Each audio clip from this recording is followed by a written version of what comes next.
पालकांनो, आपल्या समाजामध्ये मुली जितक्या सहज आपल्या भावना व्यक्त करू शकतात, तितक्या सहजपणे मुलांना मनातलं व्यक्त करणं किंवा सांगणं जमत नाही.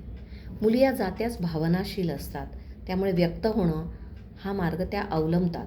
मात्र मुलांनी समाजामध्ये मनातल्या भावना शेअर करण्याबाबत थोडासा वेगळा दृष्टिकोन असतो. अशा परिस्थितीमध्ये मुलग्यांना भावना व्यक्त करण्यास कधीकधी मदतही करावी लागते. आणि यासाठीच मुलं अगदी कोशात जाण्यापूर्वी, पूर्णपणे शांतच होऊन जाण्यापूर्वी आपल्याला सुरुवात करायला हवी. म्हणजे मुलांना भावनिक कौशल्य हे लहान वयापासूनच शिकवायला हवं. हे लोकांना खुश करण्यासाठी नाही, तर एक व्यक्ती म्हणून आपल्या मुलांची योग्य दिशेने वाढ व्हावी असा उद्देश त्याच्यामध्ये आहे. जेव्हा लहान वयामध्ये भावनांना स्वीकारलं जाणं मुलग्यांना कळतं, तेव्हा त्यांना भावनांची भाषाही कळायला लागते आणि ती भाषा त्यांच्यासाठीही आहे हेही त्यांना जाणवायला लागतं. खरं म्हणजे मुलं ही मोठ्यांना पाहून बोलावं कसं, आपल्या भावना कशा व्यक्त कराव्यात हे शिकत असतात. भावनांना न्याय द्यायला शिकतात. मनातल्या भावना, मग ती अस्वस्थतेची असेल, अनिश्चिततेची असेल, दुःखाची किंवा व्याकुळ होण्याची असेल, या वेगवेगळ्या भावनांबद्दल ते व्यक्त व्हायला लागतात. आपल्या मनामधले भाव सांगणं हे सुरक्षित आहे असं त्यांना वाटायला लागतं. अखेरीस भावनिक साक्षरता ही काही पुस्तकातील धड्यातून शिकवायची नसते, तर ती मुलांना मोठ्यांच्या वागण्यातून शिकायची असते, जणू काही शोषून घ्यायची असते. जेव्हा तुमचा मुलगा पालकांनो आपल्या भावना व्यक्त करत असतो, तेव्हा मोठ्यांनी त्याला प्रतिसाद देणं हे खूप महत्त्वाचं असतं. शाब्दिक सूचना करण्यापेक्षा सुद्धा जास्त. मुलांशी थोडं कमी बोलणं, गोष्टी कन्क्लुजनवर न नेणं हे आपल्याला करायला हवं. आपण प्रश्न सोडवण्यासाठी लगेचच उडी मारतो, तशी धाव न घेणं, या गोष्टी जर आपण करायला लागलो ना पालकांनो, तर मग मुलं बोलायला लागतात. नाही तर मुलं बोलणंच बंद करतात आणि ते पूर्णपणे बंद पण होऊ शकतं. तुम्ही जर त्यांच्याशी बोलताना उत्सुकता दाखवली तर संवाद सुरू राहू शकतो.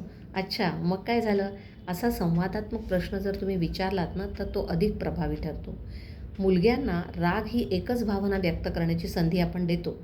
मुलांना त्यांच्या भावनांना वाट मोकळी करून देण्याची संधी दिली तर हळूहळू त्यांना भावना व्यक्त करण्याची रेंज जी आहे ती त्यांची वाढत जाते. सर्व प्रकारच्या भावना मांडण्यासाठी मुलांना जागा मिळायला पाहिजे. त्यांना आपल्या भावनांना भीती, निराशा, अवघडलेपण, दुःख अशी नावं देता यायला हवी.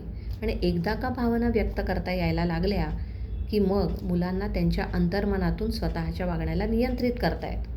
बरीचशी मुलं ही घरातल्या वातावरणामुळे नाही, तर पीअर ग्रुपच्या डायनॅमिक्समुळे त्यांच्या भावनांबद्दल बोलणं थांबवतात. याच्यासाठी मुलांना मोठ्या माणसांनी सामाजिक ठिकाणी मुलांच्या भावनांना महत्त्व दिलं पाहिजे.